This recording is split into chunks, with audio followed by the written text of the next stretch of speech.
नमस्कार दोस्तों।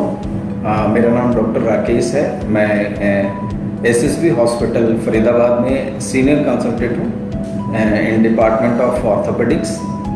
आज हम लोग डिस्कस करेंगे जॉइंट पेन के बारे में। सर्दियों के मौसम में हमारे जॉइंट्स का दर्द, कोई पुराना दर्द हो वो हमें ज़्यादा होने लगता है। ये आखिर ये पेन बढ़ता क्यों है?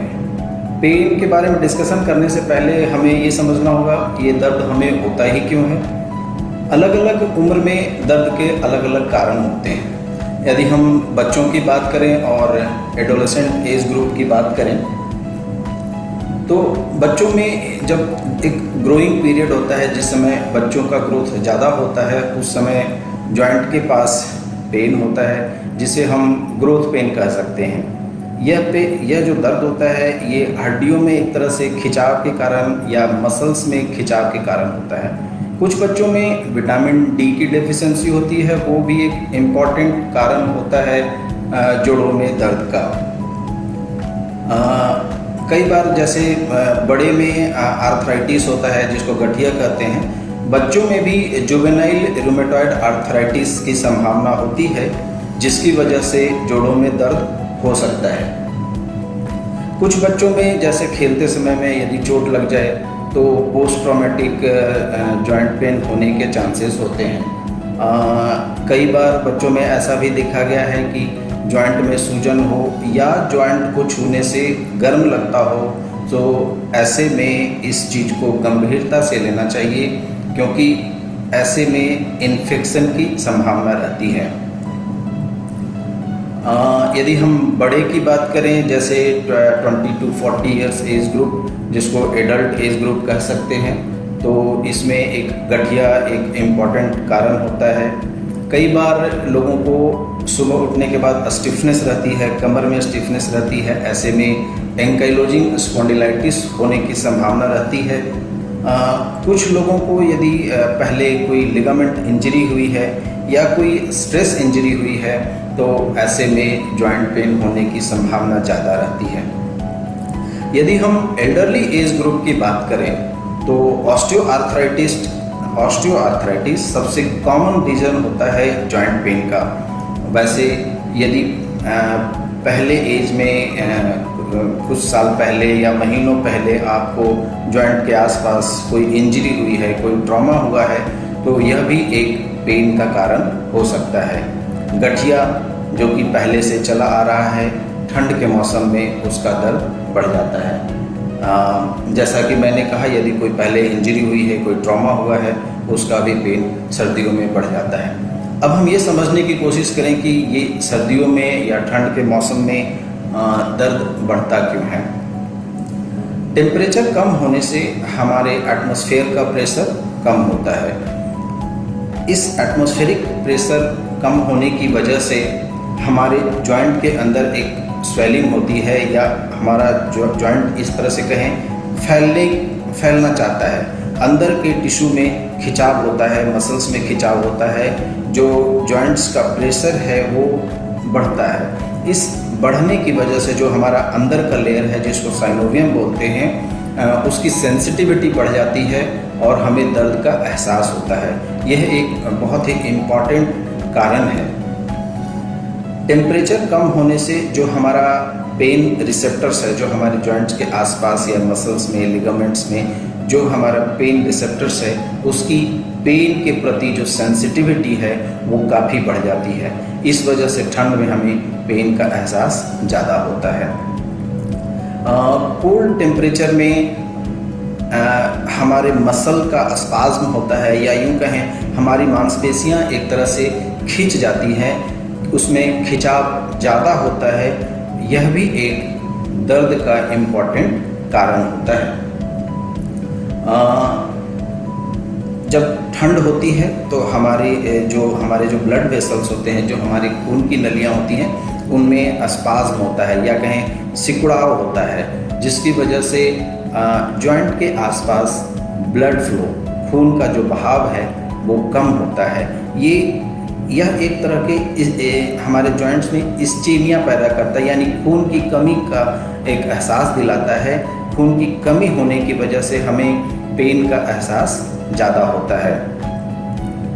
ठंड के मौसम में आप देखते होंगे कि धूप भी कम निकलती है और ठंड के मौसम में हम घरों से भी बाहर कम निकलते हैं। ऐसे में सनलाइट का एक्सपोजर कम होने की वजह से रिलेटिवली हमारे शरीर में विटामिन डी की डेफिशिएंसी होती है।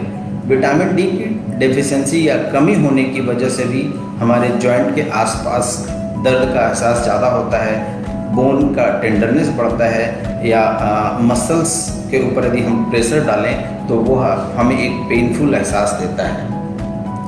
अब हमने समझा ये हमारा सर्दियों के मौसम में हमें दर्द क्यों ज़्यादा होता है।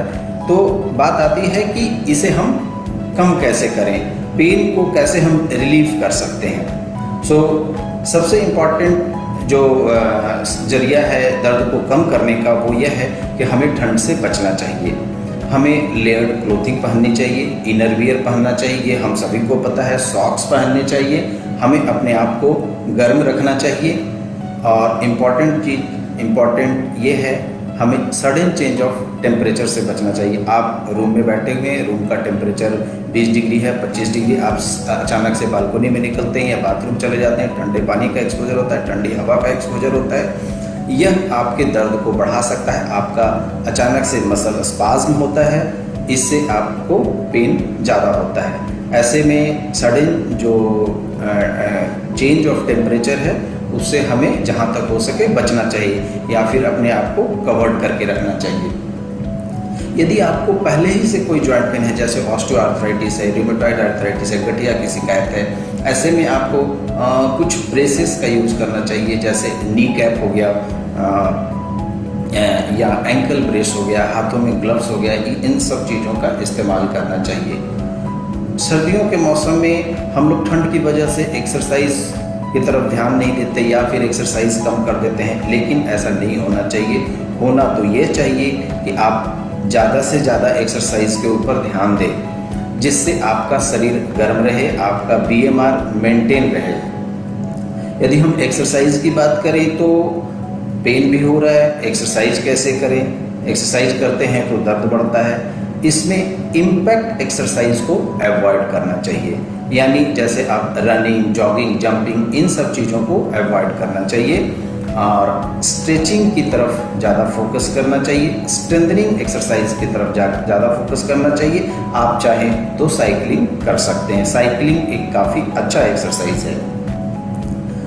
लॉन्ग टर्म के बारे में यदि सोचें, हमारा ये गोल होना चाहिए लॉन्ग टर्म में, जैसे 6 महीने में या 1 साल में यदि आपका वज़न ज़्यादा है तो इसको कम करने की कोशिश करें, क्योंकि आपका वज़न जितना ज़्यादा होगा आपके जॉइंट्स के ऊपर प्रेशर उतना ज़्यादा होगा और अल्टीमेटली आपको दर्द का एहसास भी ज़्यादा होगा। एक्टिविटी मॉडिफिकेशन के बारे में हम लोग बताते हैं, जिसमें टाइप ऑफ एक्सरसाइज आपको चेंज करना होता है, जिसमें इम्पैक्ट एक्टिविटी को छोड़कर स्ट्रेंथनिंग के तरफ ज़्यादा फोकस करना होता है। यदि आप एक सेडेंटरी लाइफस्टाइल में रहते हैं, आपकी एक्टिविटी ज़्यादा नहीं है, तो इससे क्या होता है, आपके मसल्स, आपकी मांसपेशियां एक तरह से अकड़ जाती हैं। आप देखेंगे काफ़ी देर तक बैठने के बाद जब हमें मूवमेंट करना होता है तो हमें काफ़ी ज़्यादा ताकत लगाना पड़ता है और हमें ऐसा लगता है कि जोड़ एक तरह से जाम हो गया है। इसलिए इन एक्टिविटी को अवॉइड करना चाहिए। केवल इतना ही नहीं, हमें अपने ईटिंग हैबिट्स के ऊपर भी ध्यान देना होगा। हमें सर्दियों में ऐसा भोजन लेना चाहिए जिसमें ओमेगा 3 फैटी एसिड्स ज़्यादा हो। यदि आप नॉन वेजिटेरियन लेते हैं तो फिश ले सकते हैं, ग्रीन लीफी वेजिटेबल्स लेना चाहिए, ऐसा फूड जिसमें विटामिन सी काफ़ी मात्रा में हो वो लेना चाहिए। ये विटामिन सी हमारे कार्टिलेज के रीजनरेशन में भी हेल्प करता है। इससे हमारा जॉइंट पेन जो है वो धीरे धीरे कम होता है। सर्दियों में जो एक चीज़ हम लोग भूल जाते हैं वो है पानी पीना।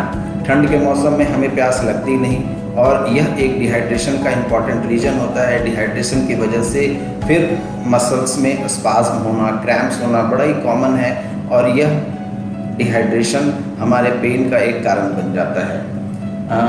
इस तरह से आपने देखा कि कैसे हम जॉइंट पेन को सर्दियों में मैनेज कर सकते हैं, उसको कैसे कम कर सकते हैं और दवाइयों के डोज को कैसे कम किया जा सकता है। सो इन सारे प्रिकॉशंस को आप फॉलो कीजिए और आप भी विंटर को एंजॉय कर सकते हैं। Thank you.